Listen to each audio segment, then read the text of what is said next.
તો બનાસકાંઠામાં વધુ એકવાર મોતની મુસાફરીનો એક વિડીયો વાયરલ થયો છે।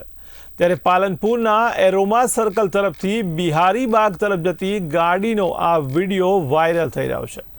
ત્યારે ગાડીની ઉપર 5 થી 6 લોકોને બેસાડીને જઈ રહેલી આ ગાડીનો વિડીયો હાલ વાયરલ થઈ રહ્યો છે। ત્યારે મોતની મુસાફરીનો આ વિડીયો સામે આવતા હવે જિલ્લા ટ્રાફિક પોલીસ ઉપર પણ સવાલો ઉઠી રહ્યા છે।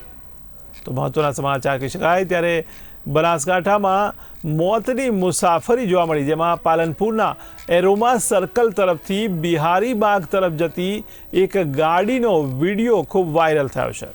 ત્યારે ગાડીની ઉપર 5 થી 6 લોકોને બેસાડીને જઈ રહેલી આ ગાડીનો વિડીયો હાલ વાયરલ થઈ રહ્યો છે। ત્યારે મોતની મુસાફરીનો આ વિડીયો સામે આવતા હવે જિલ્લા ટ્રાફિક પોલીસ ઉપર પણ સવાલો ઉઠી રહ્યા છે।